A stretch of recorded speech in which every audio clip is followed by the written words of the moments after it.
Hi, I'm Jack, and this is my Lab 5 report.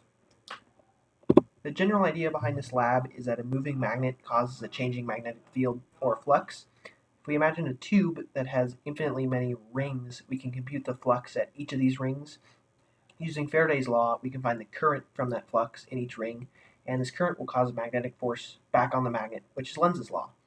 This changes the magnet's movement because there's forces on it. Coolest thing is that we're changing the movement of the magnet without a ferrous material, so we're influencing the magnet without a natural magnet, which I think is really neat.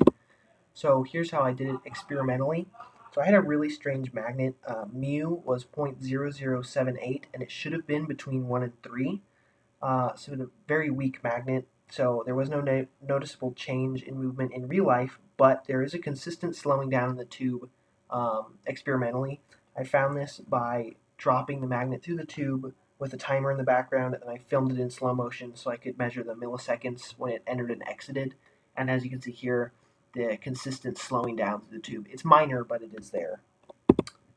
So the way that the glow script works, we basically just simulate the exact same scenario. We define the magnet and some of the tube's parameters, and then for every ring, we compute the change in flux through it. We can call B, or dipole B, which we used in a previous lab. And so then using multiple for loops, we can compute this at every moment in time at every ring, and we can basically find the net force from gravity and from Lenz's law on the magnet at every time, find its change in momentum and its change in movement, etc. So the code gives us a nice curve of velocity versus time and the total time it spends in the tube. Here's just a breakdown of kind of what my code's doing. So it's really interesting. So my computed value is almost exactly in between my experimental values for tube and no tube. I don't have a super accurate scale, so I couldn't measure the magnet super well. If I could, it would be more accurate, but still, just for a sanity check, these are very similar numbers, so which is cool. So also, my VT curve looks really linear. In actuality, it's not. It should look more like this. The magnet the velocity increases, but as it increases, the force will also increase, and eventually it and gravity will cancel out, and the magnet will stop accelerating because it's hit terminal velocity, so it should kind of level out. My magnet's just too weak, and my tube isn't long enough for that, so it looks linear. It really is bending just a hair. It's just hard to see in this diagram.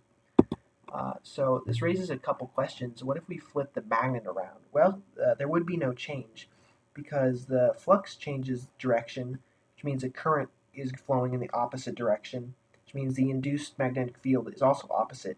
But because we apply this to the magnet, which is opposite because it's flipped, the opposites cancel out, and there's no change. So no matter the orientation of the magnet, north up or north down, the behavior is the same.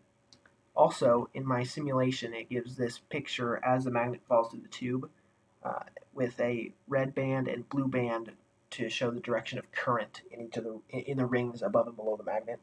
I know that red is counterclockwise because my mu points up, which means above the magnet, flux is increasing downward. Using the right-hand rule with opposite flux, the current is then flowing counterclockwise above the magnet, so it's red. Because of that, we know that blue is clockwise. So this has a couple questions. What if the resistance of the tube is 0? Well, then the magnet will slow down even more because the current's so much higher. So the force on the magnet will be higher and it will cancel gravity better. So it'll take longer to fall down the tube. If we put holes in the tube, then there will not be full loops and no current will flow. So Lenz's law won't have an impact, which means gravity is the only force, and so it'll fall faster through the tube. So that's basically it. Thank you very much.